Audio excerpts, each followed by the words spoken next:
Sok szeretettel köszöntjük Nájholc Attilát a műsorunkba. Nagy örömmel értesültem róla, hogy létrehoztad ezt az idős dámáknak tartott katonai könnyűbúvár tanfolyamot, amint mi már tudjuk, színvonalas showműsorrá nőtte ki magát. Kérjük, mesélj erről a produkcióról pár szót. Hát ez nagyon egyszerű történet, először is hadd élvezzem ezt a meghitt pillanatot itt az Érdi Termálfürdőnek a jacuzziában, itt fent az emeleten, és arra vezetszünk itt. Van, ha jól érzem magam, kicsit nyújtózom, fáj egy kicsit a hátam, de hát majd csak elmúlik, ebben bízom. A hölgyek rövid története, hosszan mesélve, hát mit is mondhatnék róla. Kemény munka volt ideig eljutni, körülbelül olyan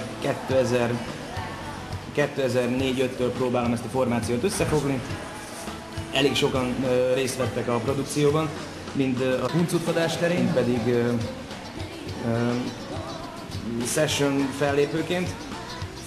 És végül is most idén eljutottunk odáig, hogy egy másfél órás saját repertoárból álló produkcióval szerepelünk az Érdi harmadik első fesztiválon. Nagyon megtisztelő, hogy a Mamik is szeretnek egy jót búvárkodni című zenés estedet a mi kis rendezvényünkön is bemutatjátok. Milyen műfajok felé kalandoztok el? A műfaj tekintetében végül is elég vegyes a produkció.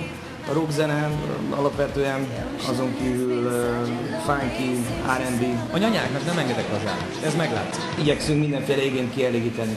A háttérben egy komoly erőnléti búváredzést láthatunk, ez saját számokra megy. Ha jól tudom, veletek lesz sztárműsornak a Kieteti még a Tamagocsiát idős katonai búvárokból álló akciócsoport, akik régi feldolgozásokra merülnek. Igen.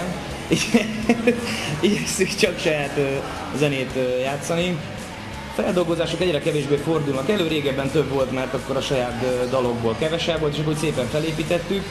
Elképzelhető, hogy belecsempészünk most is, hogyha kell játszanunk majd valahol 2 órás koncertmerülést. Valószínűleg, hogy saját zene mellett valami feldolgozást, valami rockot, vagy valami, ami illik hozzánk, azt be fogunk vállalni ezen túl is, hiszen amúgy is a nagy zenekarok, akik világszerte ismertek, szintén játszanak feldolgozásokat, tehát elég nagyképű dolog lenne részünkről, hogyha nem játszanak feldolgozást, hogyha innen nézik a dolgot. 2 albumról való dal van szerintem most, ami teljesen elkészült, szöveg, zene, minden, és azt gondolom, hogy ha jól számolom, hát úgy körülbelül olyan 30-31 néhány. Búvárban mi van? Még 23, ami teljesen készen van, és mit tudom, olyan 30, ami még úgy dolgozás alatt van. Igen, most fogunk lemezt csinálni. Köszönjük, Attila, a beszélgetést. Ahogy látom, növendékeid izgatottan várják már, hogy a kemény erőléti edzés után végre merülhessenek, és fiatal kollégáiddal felvegyétek a búvárruhát, és felhelyezzétek a pipát és a palackot.